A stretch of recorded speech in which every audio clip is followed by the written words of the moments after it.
এক মজলিসের ভিতরে বসা আছে মনে করেন, তো বললো যে আমি আপনার মেয়েকে বিয়ে করতে চাই। উনি ঠাট্টা করে বললেন হ্যাঁ ঠিক আছে নিয়ে যান, বিয়ে দিয়ে দিলাম। উপস্থিত কিছু লোকজন আছে, বিয়ে শাদী হয়েছে না হয়নি? বলেন না কেন? অনেক সময় ঠাট্টা করে বন্ধু বান্ধবীদের ভিতরে, বিশেষ করে কো এডুকেশনের ভিতরে এই সমস্ত ঠাট্টা বিদ্রুপ মজাক এটা একটা খেলায় পরিণত হয়েছে। হ্যাঁ আয় আমি কিন্তু তোর বিয়ে করলাম, হোক যা বিয়ে বইলাম তুই কি করবি, বলতেছে ঠাট্টা করে, দুইজনই ঠাট্টা করে বলছে, কিন্তু বিয়ে শাদী হয়ে গেছে না হয় নাই?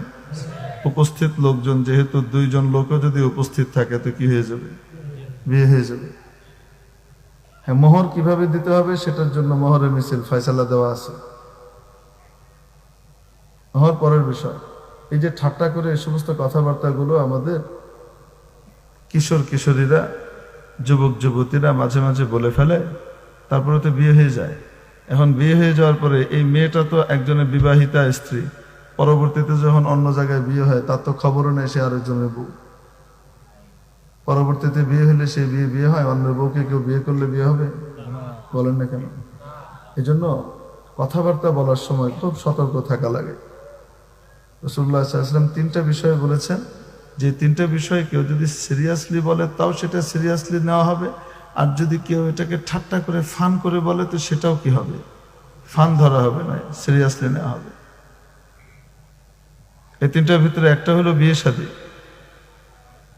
বিয়ে শাদীর জন্য ওই যে আমরা বানায় রাখছি বলেন কবুল, বলেন কবুল, বলেন কবুল, হেফজখানার ছাত্রদের মতো ঘুরে ঘুরে ঘুরে ঘুরে একই আয়াত বারবার পড়তে হবে, তারপরে হেফজ হবে। বিয়ে কি হেফজ করার জিনিস?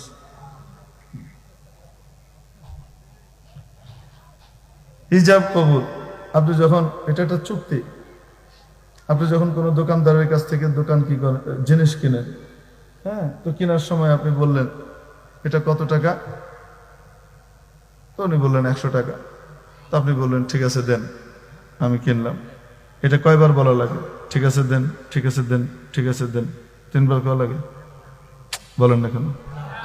হ্যাঁ 3বার কওয়া লাগে? আচ্ছা 100 টাকা, ওকে ওকে ওকে, 3বার কওয়া লাগে? কেউ যদি এরকম করে তো তখন দোকানদার বলবে এই লোকের থেকে সাবধান, যে কোনো সময় পাবনায় যাবে কিন্তু। ঠিক কি ঠিক না? তো বিয়ে শাদীও তো একটা এরকম চুক্তি, লেনদেনটা যেমন একটা চুক্তি, কেনা বেচা, এরকম বিয়ে শাদীও একটা চুক্তি।